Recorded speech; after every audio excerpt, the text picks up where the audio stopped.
Chapter 1. The Family Vacation and a Sudden Goodbye.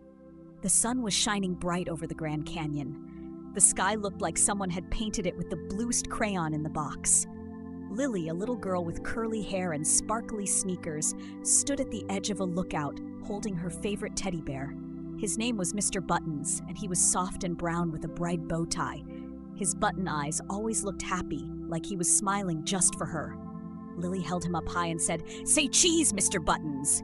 She placed him carefully on a rock and pulled out her pretend camera. "Click, click," she giggled and said, "You're a supermodel now." Mr. Buttons didn't say anything, of course. He was a teddy bear. But if he could talk, he might have said, "I'm ready for my close-up." Just then, Lily's mom called out, "Ice cream time!" Lily gasped. "Ice cream!" she shouted. She dashed off with her family, forgetting something very, very important. Mr. Buttons. He sat on the rock right where she left him. The wind blew gently, ruffling his little red bow tie. He waited and waited, but no one came back.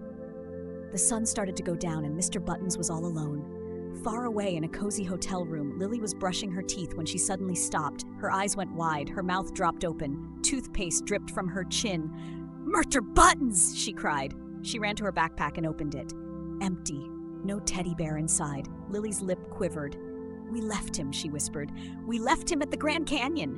She hugged her mom and sobbed. "He's all alone out there. What if he gets scared? What if he gets cold?" Her mom hugged her tight and said, "Maybe someone will find him. Maybe he'll find his way back to us." Lily wiped her tears. "I hope he's okay." Back at the canyon, Mr. Buttons sat under the stars. A tiny bug crawled across his foot. "Excuse me," the bug said. Well, not really. But if Lily had been there, she would have made him say it. Mr. Buttons looked out into the night. He didn't move. He didn't talk. But deep in his fluffy stuffing, he knew one thing for sure. He was going to find his way back to Lily, no matter what. Chapter 2. Mr. Buttons Makes a Plan. The moon was high in the sky, and stars sparkled like glitter. Mr. Buttons sat very still on his rock at the edge of the Grand Canyon. A tiny owl hooted nearby. A tumbleweed rolled by like it had somewhere to be. But Mr. Buttons only had one place he wanted to go. Back to Lily. He didn't have feet that moved or arms that waved, but something inside him, something brave and squishy, was ready to try. Suddenly there was a rustle in the bushes. Rustle, rustle, rustle, poof! Out popped a furry little creature with pointy ears and big golden eyes. "Whoa," she said. "Didn't mean to startle you. Name's Saffron. I'm a desert fox. What's your name, fluffy fella?" Mr. Buttons didn't answer. Teddy bears are not great at chatting. Saffron looked him up and down. You look like a Mr. Buttons." "Yep, definitely a Mr. Buttons." She walked in a circle around him. "You don't look like you belong here. What's your story, huh? Left behind? Fell out of a backpack? Was it ice cream? It's always ice cream." Mr. Buttons still didn't say a word, but if he could, he'd have said, "Yes, it was definitely ice cream." Saffron tilted her head. "You trying to get somewhere, Teddy?" The wind whispered, and Mr. Buttons' red bow tie fluttered. Saffron nodded. "Got it. You're on a mission." She flicked her tail. "Well, lucky for you, I know this canyon like the back of my paw." She pointed toward a parked ranger vehicle down the path. "That ranger ATV leaves early every morning. If we hop in before sunrise, it might get you closer to where you need to go." Mr. Buttons sat a little taller. His button eyes gleamed with hope. "All right then," said Saffron. "Let's make a plan."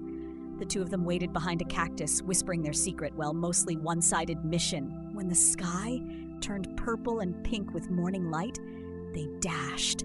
Well, Saffron dashed.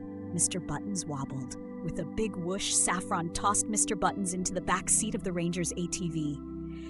"Hang on, Fuzzball," she whispered. "Adventure's just getting started."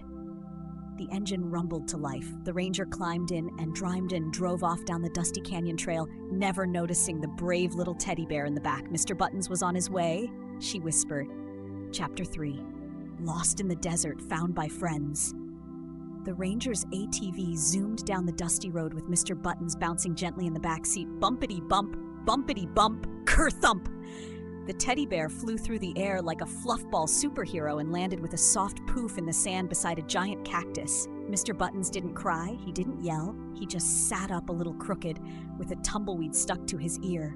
Not far away, a roadrunner zipped by. Zip! "Whoa," the roadrunner said, skidding to a stop.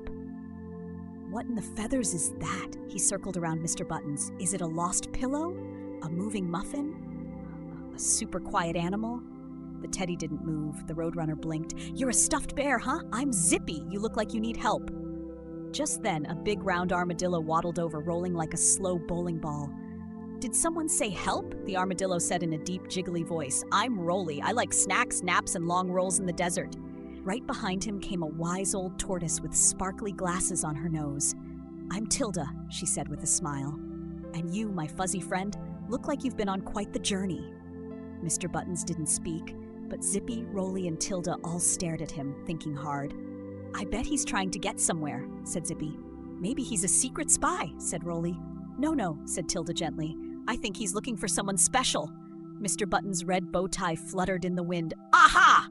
Said Zippy. We'll help him. That's what we do. Since when? Rolly asked, scratching his belly. Since right now, Zippy chirped. Come on, team. Let's get this bear back on his way.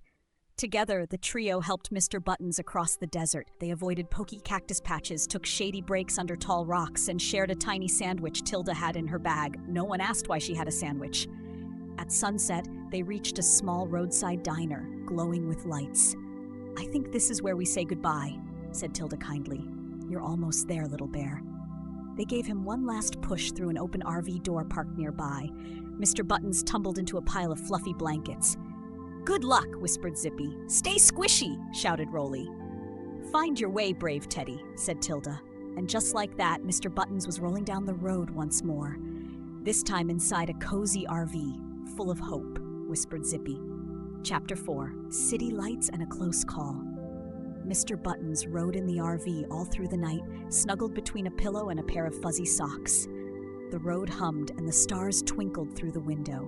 When morning came, the RV rolled into a big, noisy city with tall buildings, honking horns, and flashing lights. Honk! Beep! Screech! Poor Mr. Buttons wobbled left, then right, then flump! He tumbled right out of the RV door and onto the sidewalk. Oops, he might have said, if teddy bears could talk. People walked past him without noticing. Some stepped over him. A little dog sniffed him, sneezed, and trotted away. Just then, a giant street sweeper came rumbling down the road. Swoosh! The brushes spun, the wheels rolled, and before anyone could blink, Mr. Buttons was swept up and flung into a big pile of laundry in front of a laundromat. Inside the laundromat, a little boy named Max was waiting with his mom. He spotted something brown and fluffy in the laundry basket. Hey, he said, a bear! He pulled Mr. Buttons out and hugged him tight. I'm going to name you Captain Snuggles, Max declared proudly. Mr. Buttons was placed gently in Max's backpack where he peeked out and watched the spinning dryers. Whirl, whirl, whirl. Later that night, Max's family packed up their car. We leave for the campground in the morning, Max's mom said. Don't forget your backpack. Mr. Buttons perked up inside. Campground? Lily's family was going to a campground. Could it be the same one? As the family slept, Mr. Buttons wiggled quietly out of the backpack. He climbed onto the table, careful not to knock over Max's juice box. On the table was a newspaper with a picture that made Mr. Buttons' heart, stuffing flutter. It was a hand-drawn picture of a teddy bear with a red bow tie. Underneath it, the words read, Lost, my teddy bear, Mr. Buttons. Please help him find his way back to me. Love, Lily. It was her. She was still looking for him. That night, as the moon rose over the city, Mr. Buttons did something very brave. He tiptoed, as best as a stuffed bear can tiptoe, back into Max's car and tucked himself into the backpack. He wasn't Captain Snuggles, he was Mr. Buttons, and he had somewhere very important to be. Chapter 5, Home Again, Hug Again. The next morning, the sun peeked over the trees as Max's family drove into a peaceful campground filled with chirping birds, smoky campfires, and the smell of pancakes in the air. Mr. Buttons peeked out from Max's backpack. Could it be? Was this the campground? He looked around and then his little button eyes blinked wide. Well, not really, but they felt like they did. He saw a girl sitting at a picnic table nearby. Curly hair, sparkly sneakers, a pink sweater with stars. Lily.